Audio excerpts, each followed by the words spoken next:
Hello, I'm Richard, and today we're going to be changing a clutch and flywheel in a mk5 Golf GTi TFSI.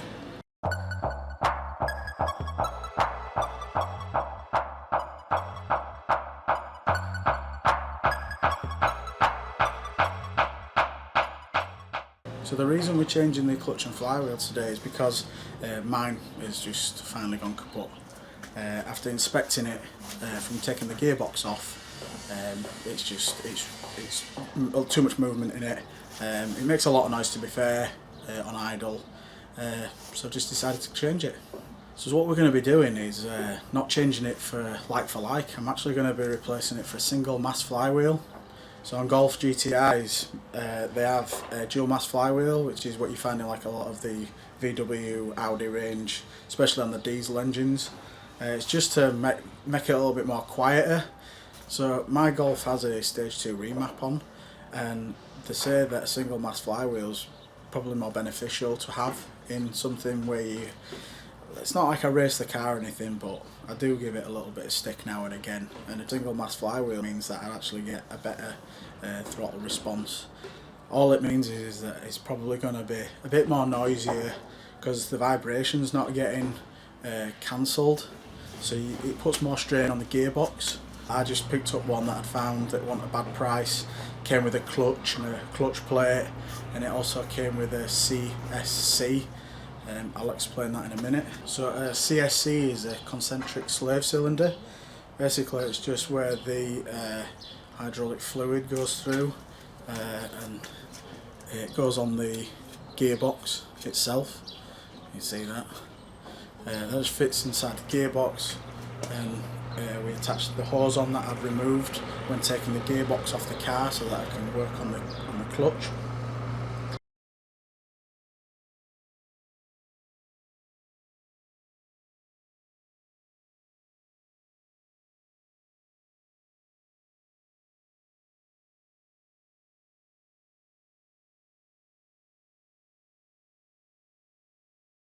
If you are going to do this job, I don't know if this is on all mk5s, but on this particular one, maybe it's just part of the UK edition, when you take the clutch face off, you are going to need a special spline socket set. This might look a bit overkill, but it was just one of the cheapest ones I could find on Amazon at the time. And basically, if you just look there, they've got like 12 teeth. It looks very similar to the spline triple square socket set that I bought when I took the gearbox off, but it's like the opposite. So this is the female version and I've got the male version. After having a quick look under the car, it's looking likely that it's going to be the 9mm one. It is a little bit loose, and it could be because this is a metric set and it might be imperial. I'm not too sure. But yeah, if you're going to do this job, you're going to need that set. I wouldn't advise trying to use it like just a normal socket set, because you'd probably strip the head and you'll never get it off. I can't imagine what it'd be like trying to take things off without the right tool. So without further ado, let's go under the car and take that clutch and flywheel off. So with our 90mm socket, but this is our spline female socket, we have 1, 2, 3, 4, 5, 6 of these special bolts to take off. Trouble is, it wants to spin, so I'm just going to put a bit of pressure. There we go. A little bit of pressure on it.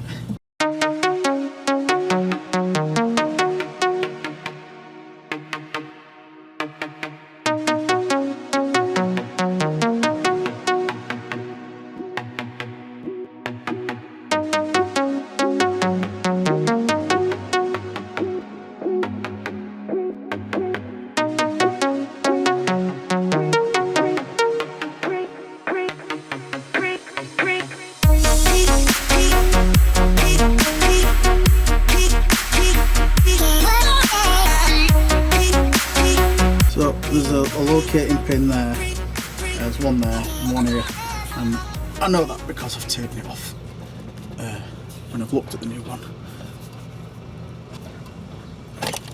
There we are.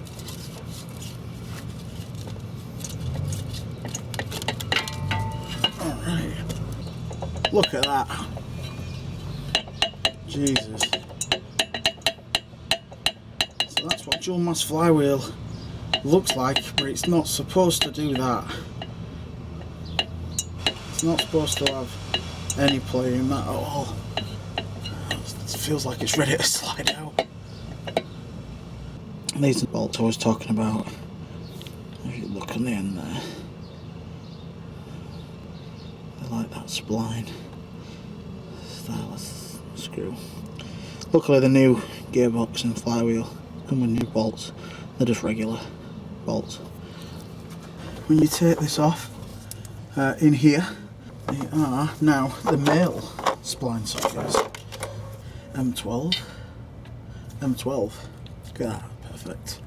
So if you're going to do this, you need the male spline socket set, and that's an M12 for in there. Alright then. These might be tight.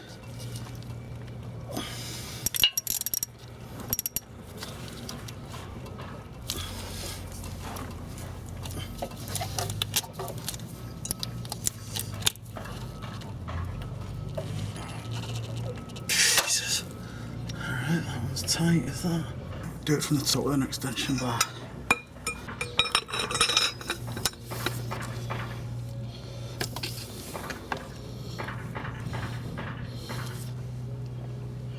How can I hold that? Because as soon as I try to turn this, the whole thing wants to spin. So what I'm doing is I'm going to put this bell housing bolt back in. It's one of the top ones for the gearbox that mounts to the engine. It just goes in here. I'm just going to put it in enough. And what I've got here is I've got a really long driver. It's just one that's got a decent head on it. And what I'm doing is I'm wedging that onto one of the teeth of the mass flywheel, and I'm putting it against there. I'm able to put some pressure on. I'm going to pull on that, but I'm going to take my time and do it right.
Right, so here's my old clutch flywheel, and here's my new one. So let's just pull this one apart. So there's a big old bit of weight there. That's the old one. If we just compare them.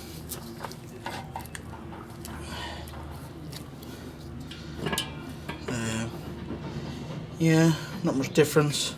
So I'll give that a clean before I put it on. And that one is some weight to go in the bin, paperweight. Old clutch, quite worn. And here is the new clutch. So they're different, just in their own way. Luckily I can't really get this one wrong because it reads there flywheel side, so now to stick that on the flywheel side. Let's keep that over here. So here we have a single mass flywheel, all solid. It's not as thick as this one, but the face on here is pretty flush. It's only got a slight lip just here. It kind of comes back out, so when this sits on the engine side, it's going to be really flat. Whereas the old one I've taken out, the dual mass flywheel, if you can see that on the camera, but just there, it dips in quite a lot, so the fascia here, this sticks pretty close to the engine, whereas there's going to be a rather big gap under there when that's on the car. But yeah, dual mass flywheel is definitely not supposed to go that way or that way. It is all that in there is obviously gone, so that's a big old piece of metal to go in the bin as well. Need to clean all this up because obviously it's got a bit of mess on it from when I've changed my gloves. I'm going to clean this up so it's nice and clean inside. We'll get the new bolts. Let me just grab the new bolts. Bag of new bolts, and they're just normal ones. I'm not 100% sure what size they are. So that takes a 17mm socket, these new bolts. It's going to be a lot better. So this is the new gearbox that will eventually go in my car, this, which you'll see on another video. But this is the new CSC. Yeah, that sits in there, so I'm going to take this one off. This will have some fluid inside, so when I put this one on, before I put this on, I'm going to actually prime this and fill it up so there's no air inside it before I fit it. I suppose you could do this with it on the car, but I think that's going to make life a little bit easier when I put it on. CSC, concentric slave cylinder. So we're just going to swap this over from this one, just because the new kit came with one. So it's just 3 bolts on there, 9mm socket.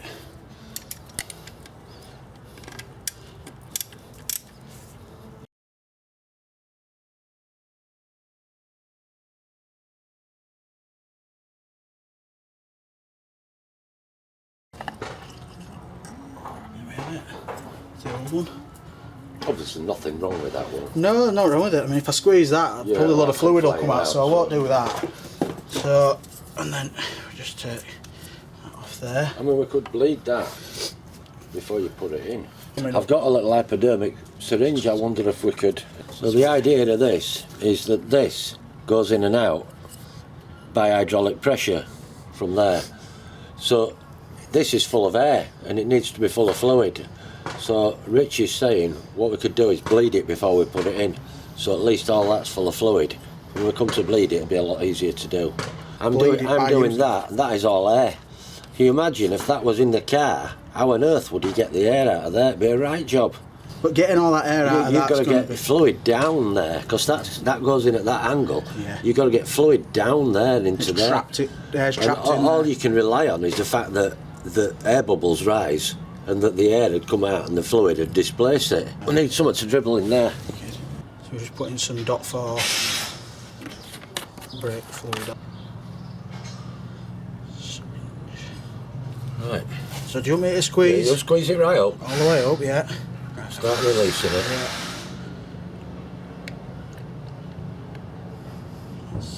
All the way up. Right. You have to wiggle it about a bit. Yes. Because when you squeeze that, it's going to straight up in it, yeah. Right in eyes. Because we can't have that. Can't be all in there. No. Okay, so what we've sussed out is that as I squeeze this, it's pushing the air out. It's difficult to see on here. See if you can try and see it. As long as you keep it sort of level, like so. I've got my little syringe of fluid, and as I'm pumping, it's getting all the air out. Now it's not doing it. So what I'll do is I'll get to the point where I can squeeze it, and nearly all the air's out, and pretty much I can squeeze that nearly all the air. So I'm going to hold that now while I'll put some more fluid in. I'll release it at the same time.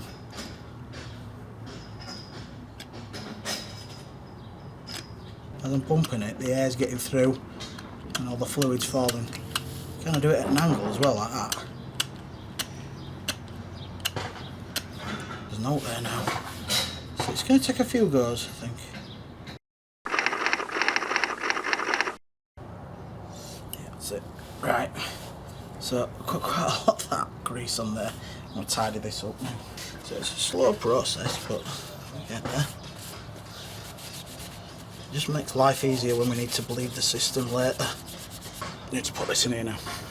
So all we do is we just line it up, pop that in the middle, line the hole up here. It's just coming out now. And I just need to, it kind of just sits nicely in there.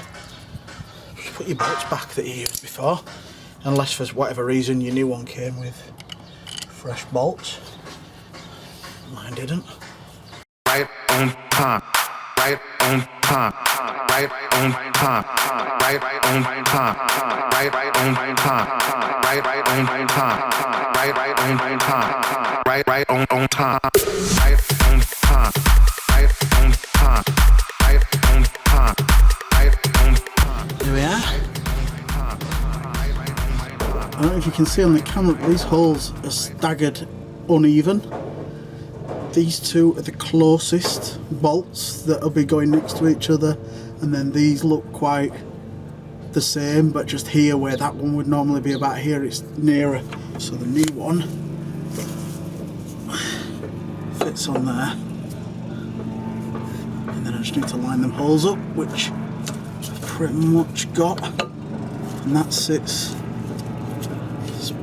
nicely there. Put all the nuts, sorry, all the bolts on, so you know they don't go in. They got a bit. I'm going to put a bit of pressure on there to put.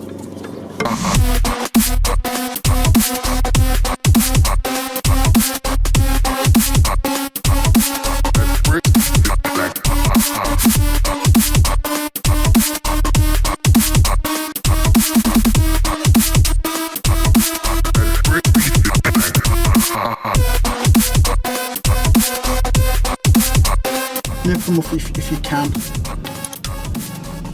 Obviously.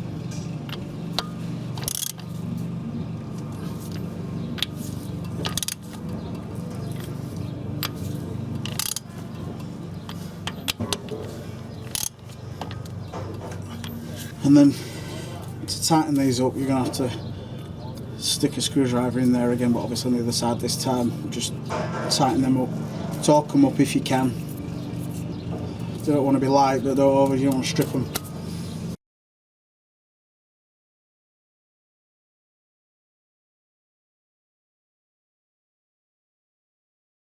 Here we go. Flywheel side. That needs to go on there. Now it needs to be centered. And the best I can do in my situation is use a 14mm socket, because that fits in there. I need that to be centered. And then what you do is, it's going to dry and drop. So what I'm going to do then, lay this inside clutch plate, which you can't quite see. 3 locating pins, they're solid onto the flywheel. So you just find the ones, so in my case that's one there. So just locate that onto that pin, and then find, there's one on there, and one up there. Just get your centre, just move that clutch up a little bit so it's not getting trapped. Just get your bolts.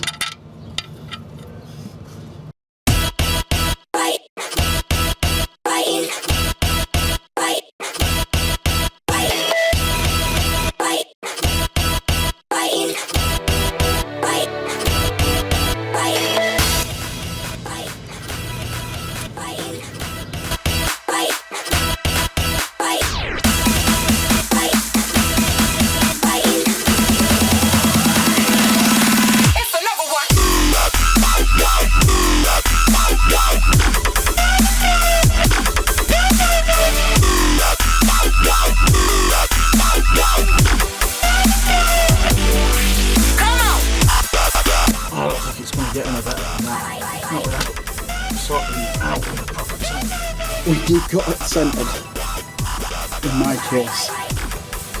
Pretty hard with it. You feel really steady.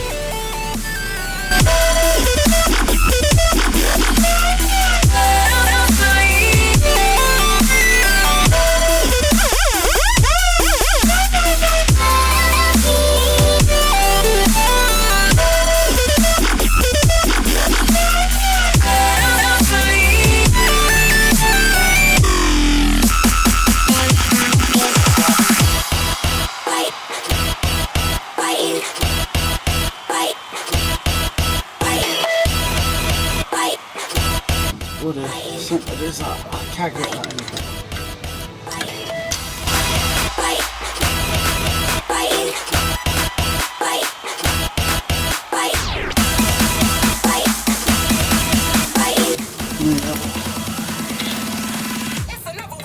Clutch on. And that just about wraps it up for fitting a clutch and flywheel. Might look easy when you watch this, but there are some difficult points, mainly just like centering that clutch plate in the middle, because last thing you want to do is like get the gearbox and put that in, and then you probably get the spline in from the gear shaft, but then the holes won't line up around the gearbox on the bell housing of the engine. And last thing you want to do is like get all that in and then have to take it all back off again because you can't get it in. So just make sure you get that centre. If you can get a proper centre tool for doing the job, then you know, if you can borrow one from somewhere, borrow one. If I'd have realised it was going to be that hard or that difficult, I probably would have borrowed one, because I know a few people that I probably could have borrowed one from, but just me being a bit lazy really and want to do it this way. I've kind of done it this way as well, because there's a lot of people that haven't got access to those kind of tools. So and I'm doing this on the driveway. If that had been up in the air, things would have been easier as well, because I had to crack those bolts off the original one, especially because I was using those special tools. They just want to slip. You definitely need a second person as well to do it. So when taking the clutch plate off, I probably could have used the air gun, because I'm using a 1/2-inch drive socket set. So that's the 9mm socket I used, and it's 1/2-inch drive, so I probably could have just used the air gun. But when I then took the flywheel off, I then needed to use the male spline triple square socket sets, and they were a pig to get out. They were really tight, and it just wanted to spin because they were so tight. So what you need to do is, what I did there is just get a screwdriver, put the bolt back in, one of the bell housing bolts, and just use the screwdriver. And you know, if you could guarantee that the socket set would stay central, you would just hold it with the screwdriver and then you'd snap those bolts. But when I'm turning it, it just wanted to twist and come off. So I basically, my old man came, stuck the screwdriver in, held it nice and tight for me, and I cracked those bolts on all 6. Putting it back, I just needed another pair of hands to stop it from spinning when I was tightening it up. So yeah, if you're going to do it on your own, good luck with that. So if you need to know how to take the gearbox off, you'll see that I've already done a video to taking the gearbox off and how that's been done. So check out my channel and you'll find that. Putting it back, I'll be doing a separate video as well, basically a part 2 to what I've already done of putting the gearbox back. So if you check out my channel in the future from now, you'll find that in there. Keep an eye on my channel, more videos to come. Check out my dad's channel, it's Stevie GTi. If you want to check out my Instagram, it's BigRich690. Otherwise, you know, check back later with more videos. Hope you liked what you saw, hope it was helpful. Catch you on the flip side.